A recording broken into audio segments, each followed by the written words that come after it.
এই ফেৰীঘাটৰ পৰাই যোৱা হয় গুৱাহাটীৰ যিটো মন্দিৰ হয় উমানন্দ মন্দিৰ। ব্ৰহ্মপুত্ৰৰ মাজত যিটো অৱস্থিত শিৱৰ এটা মন্দিৰ হয়।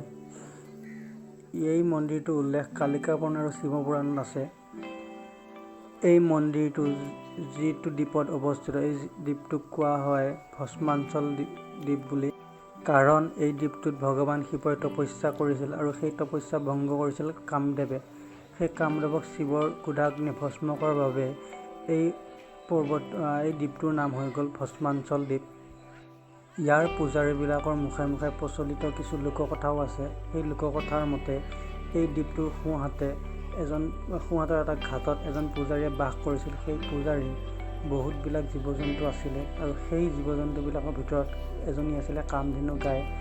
সেই কামধেনু গাই প্ৰতিদিনে এই ভস্মাঞ্চল পৰ্বতত গাখীৰ দিবলৈ আহিছিলে। এদিন সেই পূজাৰীজনে এই গাইজনী ক'তনো গাখীৰ দিয়ে সেই লক্ষ্য কৰিবলৈ তেওঁ গাইজনী পিছে পিছে আহিছিল আৰু দেখিছিল যে সেই গাইজনীয়ে এজোপা বেলগছৰ তলত নিতৌ গাখীৰ দান কৰি ঘৰমুৱা হয়। সেইদিনাই ৰাতি সেই বেপাৰীজনে নিজৰ সপোনত দেখিছিল যে যিজোপা বেলগছৰ তলত সেই গাইজনী গাখীৰ দান কৰে, সেই বেলগছজোপাৰ তলতেই এটা শিৱলিংগ আছে।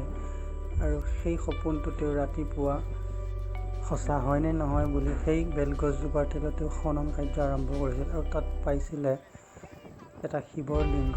আৰু তেওঁ সেই শিৱলিংগটো সম্পূৰ্ণ নীতি নিয়মেৰে তেওঁ সেই শিৱলিংগ স্থাপন কৰি তাত এটা মন্দিৰৰ নিৰ্মাণ কৰিছিল আৰু সেই মন্দিৰটোৱেই হৈছে এইটো উমানন্দ মন্দিৰ।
সময়ৰ লগে লগে এই মন্দিৰটো কিছু সাল সলনি হৈছে যদিও এই মন্দিৰটো বহুত পুৰণি কালৰেই হয়।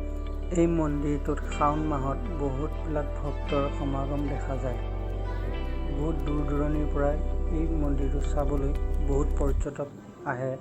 কিন্তু এই মন্দিৰটো চোৱাৰো কিছু নিৰ্দিষ্ট সময় আছে, কাৰণ এই মন্দিৰটো ব্ৰহ্মপুত্ৰৰ মাজত অৱস্থিত। ইয়াৰ চোৱাৰ সময়টো হৈছে ৰাতিপুৱাৰ পৰা সন্ধিয়ালৈ। ইতিহাসত এই মন্দিৰটোৰ বিষয়ে বহুত কথা উল্লেখ নাই যদিও কিন্তু যিবিলাক সাক্ষী আছে সেইবিলাক সাক্ষীৰ অনুসাৰে চন 1694 চনত ইতিহাসত এই মন্দিৰটোৰ কথা উল্লেখ নাই যদিও মানুহৰ বিশ্বাস অনুসাৰে আহোম ৰজা গদাধৰ সিংহই চন 1694 চনত এই মন্দিৰটোৰ নিৰ্মাণ কৰিছিল। কিন্তু পাছত 1897 চনত ডাঙৰ যিটো ভূমিকম্প হৈছিল, সেই ভূমিকম্পটোত এই মন্দিৰো ধ্বংস হৈ গৈছিল আৰু পিছত এই মন্দিৰটো পুনৰ নিৰ্মাণ কৰোৱা হৈছিল। কয় যে এই মন্দিৰটো পুনৰ নিৰ্মাণ এজন স্থানীয় বেপাৰীৰ দ্বাৰা কৰা হয়।